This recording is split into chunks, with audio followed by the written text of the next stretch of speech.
Alright, so this is like the 19th time that I've attempted to start this video. I promise myself this is the last one. I'm sitting here with Jimmy and some tea.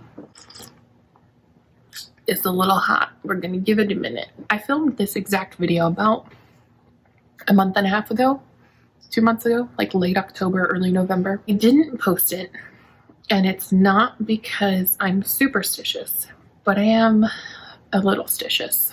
I have mentioned in a couple of my videos, like I don't have short hair on purpose. You've noticed, I'm sure, that I have extra hatred for my double chin. I mentioned again in my first video that I'm trying to branch out and connect and learn different things, and that I've found a passion for that recently, and I haven't really said why. So I'm here to say why. So on the 16th of December, I was, according to my lab work, told that I am now 2 years cancer-free. So that's exciting. Well, sitting back and realizing that you're not where you want to be after something that I will now explain to you guys creates a little discord mentally. We'll start at the beginning. I was in school. I was in my late 20s. I had a clean mammogram, and then around June, July, I was taking a shower one night. I was about a semester and a half into school, and I felt a lump. And I was thinking it could be hormonal, so I gave it a little bit. Eventually, I told myself I couldn't keep ignoring it, and I made an appointment to see a general surgeon who I had actually established with prior to do the mammograms. They did a biopsy in their office, and at the time my mom was going through breast cancer. She had a different kind. The day of my mother's reconstruction, I got called and told that my biopsy results were positive. It was breast cancer, by the way. I never actually said that. But you probably could have deduced that at this point. I was a triple D at the time, and have always felt very negatively about how I look. And I think in exposing this, I guess, I explain a little bit of that part of myself, I guess. So I've always had a pretty negative view on how I look, and I find my own personality pretty obnoxious and grating, and therefore I assume others do too. In my opinion, lucky enough that it was fairly early from what I understood, but at that point a lot of people are throwing a lot of things at you that you just kind of nod and agree and go along with it. I mean, what else are you gonna do? Well, I let my instructors know like 2 weeks later, like when I really knew, because at first I got my biopsy results back and they were like, okay, we're going to schedule you for a mastectomy in like 3 days. And then the rest of my biopsy results came back, and mine was not the type that you could just have a mastectomy for. Mine was considered triple negative. It's a type of breast cancer. It's like the markers, like the hormones. So I needed chemo, which is why I have short hair, because if I can, I'll insert a picture. I lost all my hair, my eyebrows, my eyelashes, also my underarm hair and my leg hair. So I mean, silver lining, right? So I'll actually lower you guys down so you can see, because I still have it, because I'm, again, a little stitious. That's my port. You can kind of see I had it flushed like Monday. And that's when they put like a little needle in there. They make sure it's still functioning, and then you're on your way. So I found it out. I kind of kept it to myself. I told a few people, but I also didn't want to feel like a burden. So there was a couple people I didn't tell right away. I've always felt that way about myself, where I didn't want to be a burden to other people. You have a choice when you're given information like that. You hit this kind of crossroads, and from each of those points, you branch off. So you have the direction you can go where you can be in denial and you can kind of try and control the situation through saying like, no, I'm going to do this on my time, and I'm going to do this when I want. And the way that I chose to go was, I'm going to finish what I'm doing at the same time, and I'm going to not dilly-dally and try and head the situation off. Sorry, I had a meeting with my oncologist on a Friday. I had class on Sunday, and then I had my port put in Monday. I had finals for that class for that semester, because you don't sit through a whole semester of a class to not show up to the final. I was like, I'm sorry, I'm not retaking this whole class. So I went to my final on Wednesday, and then I started chemo on a Thursday. My hair started falling out. They put you on steroids during it, so I gained weight, which I was already, again, I've never liked how I looked. I've always struggled with my weight.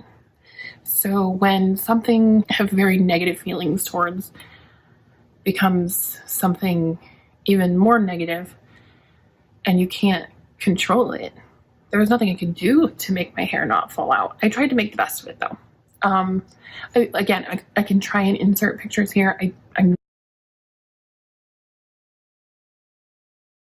If you want, my Instagram has a lot of photos from that time. It's miss.cheshire10. And thankfully I had the support of my work. I had the support of my family and of my husband and of my amazing friends. We didn't know how chemo would affect me. Some people get really, really sick, and some people get like mildly sick. Some people just get lethargic. We colored my hair bright pink because it was going to fall out anyway, so why not? I had always wanted pink hair, so we colored my hair pink. And then we ended up having to shave my head, which was a huge mistake, by the way. If you have a family member who's going through this, shaving my head was an awful mistake because it left like little teeny like stubbles, which was fine. I didn't mind. But then what ends up happening is as that falls out, it's so itchy. My nose ran constantly. I got nosebleeds all the time. I gained a ton of weight. There was a hurricane while I was doing chemo. I became incredibly neutropenic, which meant I didn't have enough white blood cells to fight off infection. So I had to be really careful all the time, actually here on my makeup desk. I couldn't stand any temperatures like over 70 degrees. I would immediately start overheating. Like I couldn't breathe. I couldn't move. There was one point I couldn't stand. It was like 70 something degrees. And I couldn't stand up anymore, and I immediately had to lay down on the ground, and my mom had to come and put ice packs around my body. I remained pretty positive. We got interrupted. That's rude. I was saying, I trusted in my doctors, I trusted in my surgeons, who were the most incredible people on the planet. I have the most incredible staff. Through all of that, you still lose a sense of control that you never know that you could lose. I had already struggled with anxiety and some depression, and it amplified everything. And there's almost a weird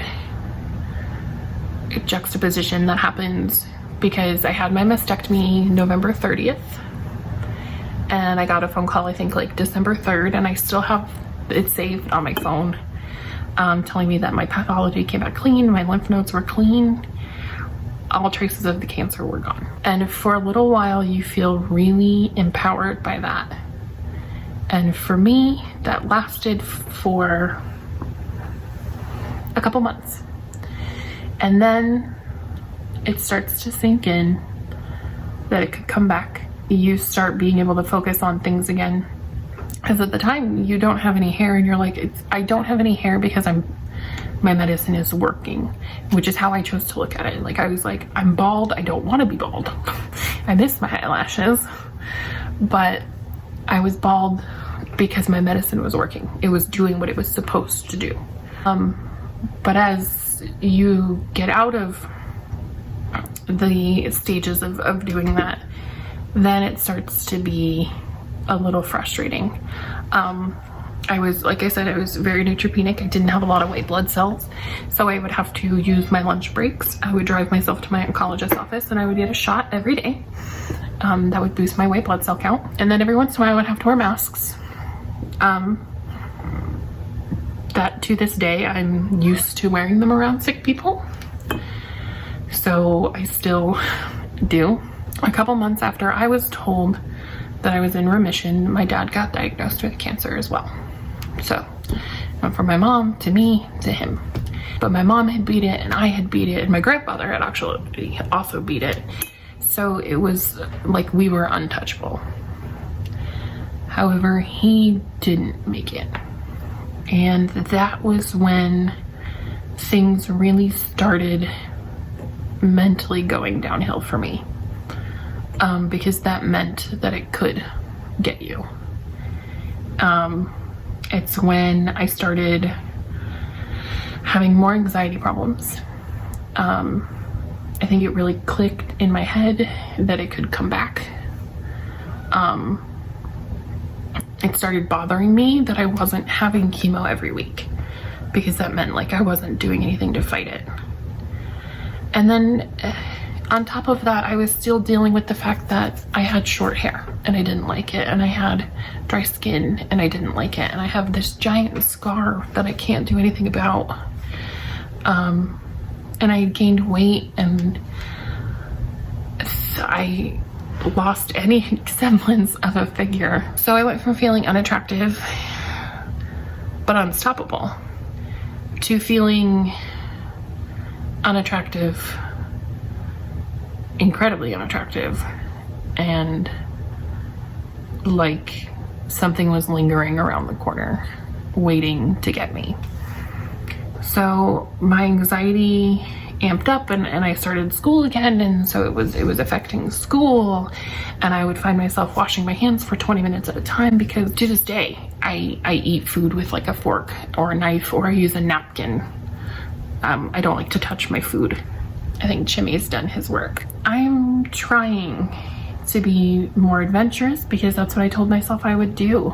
I felt really invincible for a while, and then I plummeted and felt defeated every day. And I know, and it hurts me to know, that there are other people out there who feel the same way, whether they've been through something like that or not. I would like to change my mentality, and I would like to boost my morale. So I started exploring other countries' beauty norms. And that's where I kind of fell in love with like Korean makeup styles and Japanese makeup styles, because their emphasis is so different on different aspects of beauty, and Indian the traditions of beauty and things like that. And because I feel like I don't belong in my current area's definition of beauty, I'm now currently searching for somewhere that makes me feel like I do belong. I struggle every day with my scars. The one thing that I do is I wear off the shoulder tops now, because I never could before. It doesn't change the fact that I still get out of the shower and immediately put on a towel or wear a robe everywhere I go. I can't look at myself in the mirror a lot of the times, and that's a hard thing to say to a bunch of strangers, but I know there are other people who feel that way. And therefore, I guess the quick way to end this kind of very rambling video, while my husband makes me dinner, because he's incredible, and never goes a day without telling me how amazing I am and how inspiring I am, and I don't feel that way, and I don't want to cry because I feel like that's really cliche, but I'm asking that other people take that journey with me. If you're someone who feels like you don't belong, or there's something wrong with you, or you feel sad and you don't know why, and you don't know if you can tell anybody about it, or you're like me and you feel all of those things, plus you have to wash your hands 1900 times a day,